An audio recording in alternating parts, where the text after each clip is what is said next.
Welcome to today's channel. UN Security Council backs ramping up Gaza aid, but no ceasefire.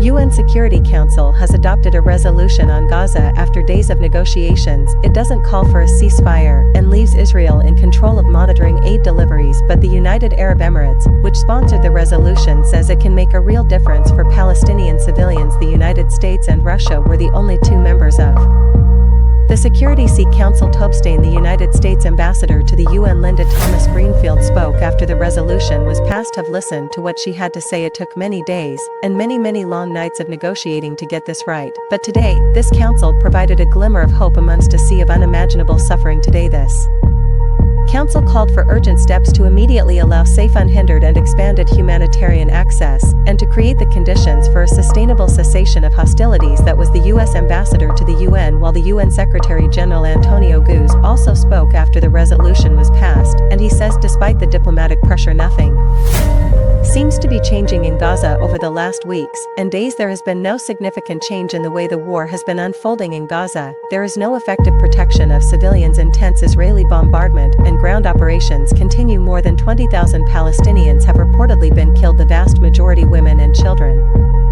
Meanwhile, Hamas and other Palestinian factions continue to fire rockets from Gaza into Israel, while the UK ambassador to the UN emphasized how the resolution should help aid suppliers to Gaza. And today, we supported this resolution, which will streamline aid checks so we can massively scale up the humanitarian response. It demands the immediate and unconditional release of hostages, and it calls for steps towards a sustainable cessation of hostilities. And for the avoidance of doubt, we are clear that the resolution is without prejudice to the rights and obligations of parties under international humanitarian law. That was the UK ambassador to the UN. Well, our UN correspondent Nada Toik is in New York with more. The United States explained in the council that ultimately while they were happy that this was stepping up humanitarian aid, they were not happy that the council did not include a condemnation of Hamas for the October 7th attack, and she said that is what led them to eventually abstain. Now, it is worth noting that the draft was humanitarian in nature, and those on the council who have discussed this resolution said there must be a condemnation of all parties if one is named. And so ultimately the United States, while it did say that, didn't use its veto to block this draft, and that came after just intense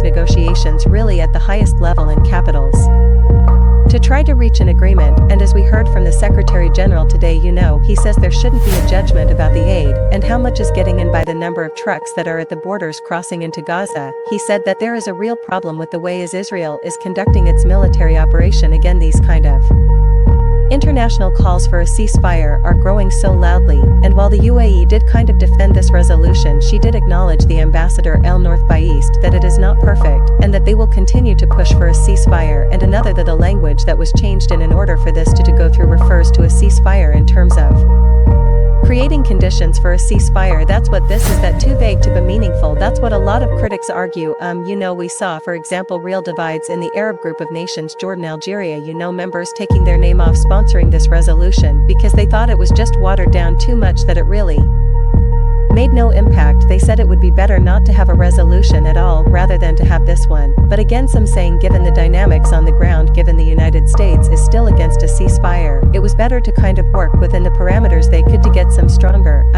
put some a Security Council resolution that would give some push to diplomacy to get more aid in, rather than to have nothing. So there is a bit of disagreement about this resolution, but what we heard from a number of members in the council was that effectiveness will be judged in the coming weeks on how much it actually does change the humanitarian catastrophe in Gaza. Thanks for watching, and we'll see you next time.